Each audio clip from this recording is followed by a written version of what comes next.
Do you understand what I said? This person, how much more does she need to belittle me to get herself satisfied? Why, just because I did not go to high school or college, do I have to be ridiculed this much? Miss Brown once bragged to me that she graduated from a top university. Probably, she just wants to one-up me with her educational background again this time. Though I know this, Miss Brown's words are a complete mockery to me.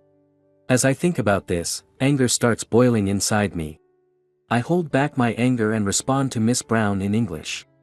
Then, Miss Brown's eyes widen, and her smirking face stiffens. About the documents from the regional branch that we checked earlier. They'll likely need translation, so could you please take a look at them now? Upon hearing this, Miss Brown looks startled and starts opening the cluttered envelopes. She looks at the several documents that come out and her eyes widen even more. My name is John White. I am a 42-year-old sales manager at a stationery manufacturer. Hearing the title, Sales Manager. You might think I graduated from college and joined the company as a fresh graduate, building a typical career. However, my journey to this position was a bit unique. Growing up in a low-income family, I decided to start working immediately after finishing middle school. My mom did suggest going to high school.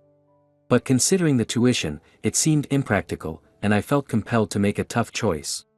Above all, I wanted to give back to my mom who raised me, so I started working right after middle school. While working, I took the high school equivalency exams and joined my current company at the age of 18. Initially, I struggled with the unfamiliar environment and faced many challenges, but I tried and worked hard every day. Despite my background and educational history, I've recently been entrusted with major projects. One recent project involved setting up a new regional branch to expand our business. Though it was a challenging 5-year project, the sense of accomplishment was immense. Now that project is completed, and today I return to the main office. Arriving a bit early this morning, I went to greet Mr. Smith, the head of the sales department. Mr. Smith, good morning, the branch project wrapped up successfully, I look forward to working with you again. I approached Mr. Smith, who was reviewing documents with a can of coffee in hand.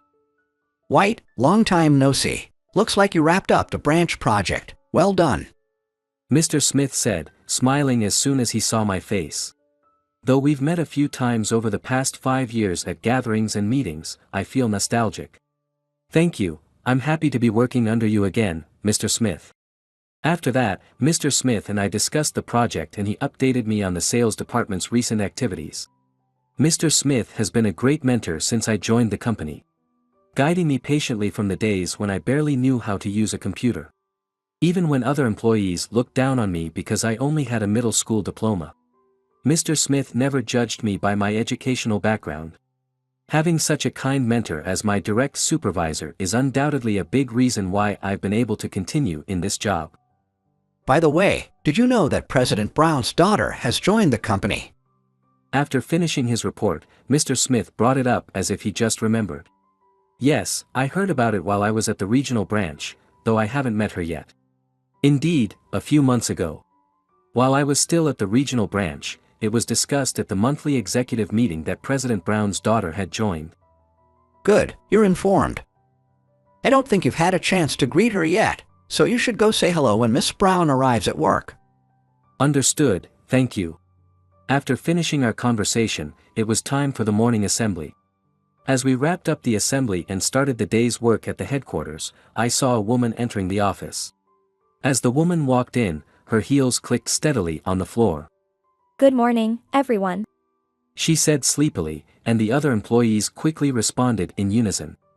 Then, the people who had been chatting amicably suddenly fell silent and started their tasks, bringing a sense of tension to the office. Intuitively, I knew this person must be Miss Brown, President Brown's daughter. White, Miss Brown has arrived. If you're free, you should go say hello. I'll handle any calls for you, said Mr. Smith, who was sitting next to me. Thank you, I'll do that. I replied, and headed over to where Miss Brown sits. Good morning, Miss Brown, I had been working at the regional branch, I'm White. I've returned to the headquarters today and wanted to greet you, I said, bowing to Miss Brown. Oh, you're Mr. White. I've heard about you from my dad. He said we have someone impressive here. Miss Brown responded with a meaningful smile as soon as she saw my face. I'm glad to hear that President Brown has spoken so highly of me. I look forward to working with you, I said, feeling a bit uneasy about her sly smile. Yeah, my dad mentioned there's a top-notch guy who made it to manager with no high school education. Not that I judge people by their education, but I was curious to see what kind of genius was here. It seems this is where the discomfort comes from. When I joined the company, I was often looked down due to my educational background. But as I gained experience, more people started to see me for my character and abilities, and had not mentioned about my education over years. That's great to hear. I'll continue to strive to meet your expectations. Now excuse me, I said, bowing to Miss Brown and moving away from her desk. From that day, I frequently faced condescension from Miss Brown about my education. On days when I secured new contracts, she'd say in front of the entire sales team, "Don't be rude to customers. You might not learn manners, being a middle school graduate." And sometimes even, maybe our sales would improve if someone like me, with a degree, handled them. Every time Miss Brown made a snide remark, I desperately suppressed my anger, but her thoughtless comments never stopped. She boasted daily about being a university graduate and the president's daughter. Today, after finishing a client meeting, I returned to the office. As the season changed to a hot and humid one, I entered the office with sweat on my forehead. Seeing this, Miss Brown frowned and muttered, Could you not come into the office all sweaty like that? Try to present yourself properly. It's disrespectful to our clients, isn't it? Her words were clearly directed at me. Sorry, I rushed back because I have documents to prepare urgently. Please rest assured, I will make sure to dress properly before meeting with clients, I responded quickly. As I responded to Miss Brown, I wiped the sweat off my forehead with a handkerchief. Seeing this, Miss Brown let out a heavy sigh. Really, what gives you the right to talk back, middle school graduate? Can you at least wipe off that sweat? It's making the office feel stuffy, she said, pressing a hand to her forehead in exasperation.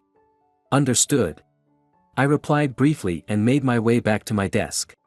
Behind me, I could hear Miss Brown muttering, "I'm busy sorting out invoices from overseas." It seemed she was particularly irritable today.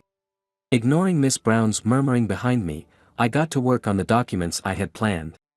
Several days later, about a month since my return to the headquarters, I had spent all day visiting clients, and it was after 7 p.m. when I returned to the office.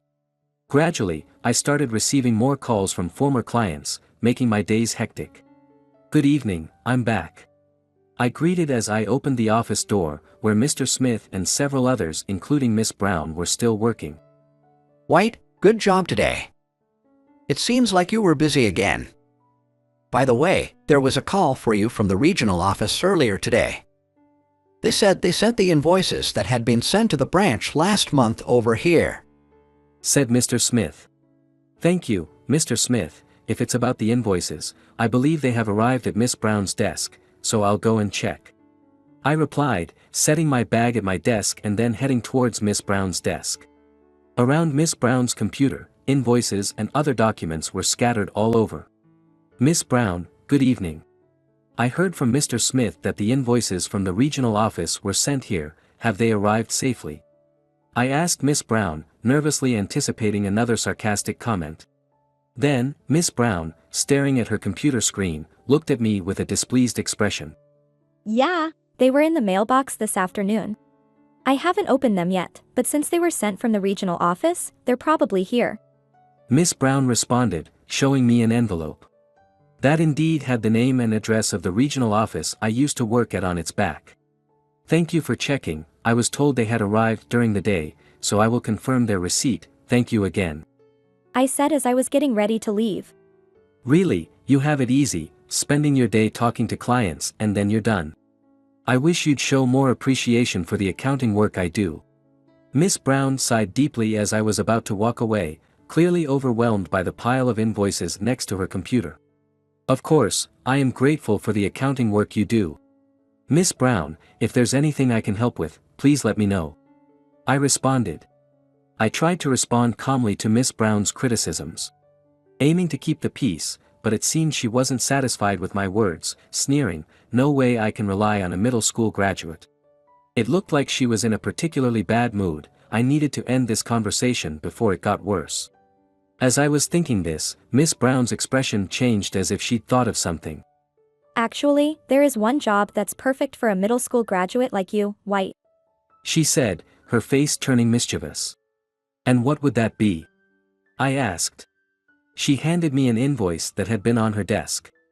This invoice came from an overseas client, but could you translate the text written on it for me? Miss Brown waved the paper in front of me. Maybe not. Invoice might be a bit complicated for a middle school graduate. It means request for payment, you know. Her actions clearly belittled me, making fun of me outright.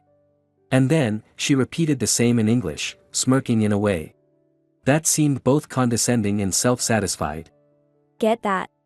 How much more does she need to mock me to be satisfied? Why do I have to be ridiculed so much just for being a middle school graduate? Miss Brown once bragged to me that she graduated from a top university. It's likely the same this time. She just wants to show off her education. Even though I understand this, Miss Brown's words feel like a complete mockery to me. As I think about this, anger starts to build up inside me. I suppress my anger and reply to Miss Brown in English. Then, Miss Brown suddenly changes her smirk to wide-eyed surprise. Sorry, didn't catch that, let me ask you again. I ask again in English, but she freezes, looking incredulous. If you don't respond, I'll ask in Japanese, is this the only invoice that needs translating? When I ask again in Japanese, Miss Brown looks visibly pale. What? I heard you. I was just thinking about how to respond. Don't get cocky just because you can speak a little English, okay? Is that so? I just asked a question that could be answered with a yes or a no, but I apologize for making you think so hard. I continue speaking as Miss Brown blinks rapidly, clearly flustered. Also, about the documents from the regional branch we checked earlier, I think they all need translation. Could you please check them now? When I mentioned this, Miss Brown, with a startled expression, began to open the messily placed envelopes. She then looked at the several documents that came out, her eyes widening even more. What is this? Why are they all in different languages? What emerged from the envelope were 5 invoices. Each written in a different language: English, Chinese, Korean, French, and Spanish. The regional branch I was at until last month has started focusing on international transactions. These 5 invoices were sent by the companies I dealt with until last month. Each has different payment details and deadlines, so I'll translate them for you. I said, placing the invoices on the desk facing Miss Brown and translating them one by one. First, this invoice written in English specifies that the payment should be made to the Payback account, with a deadline of the end of next month. Wait, let me take notes. Miss Brown's demeanor changed abruptly as she hurriedly started taking notes on a nearby piece of paper. Next, for the company from China, the payment details are listed here. The payment deadline is also the end of next month. I continued to translate the Korean, French, and Spanish documents one after another. This covers all the necessary details on the invoices. Is there anything else you need to know? After communicating the essential details, I checked if Miss Brown had any further questions. No, that should be fine for now. But how can you translate these? You're just a middle school graduate, you shouldn't even have a basic understanding of English.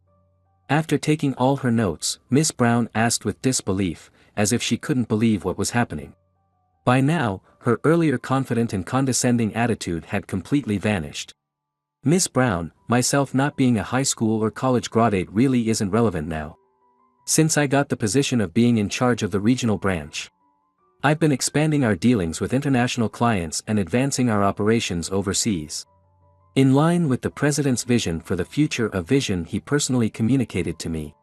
What? So, the reason you were assigned to the regional branch was? Miss Brown looked startled upon hearing this. Yes, it was part of a project aimed at expanding internationally, something the president has long aimed for. Initially, I didn't understand English, let alone other languages, at all.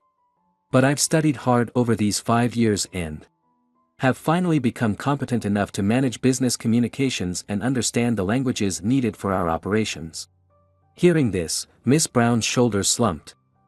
From what I've heard, Miss Brown, you've been looking down on White based solely on his educational background, haven't you?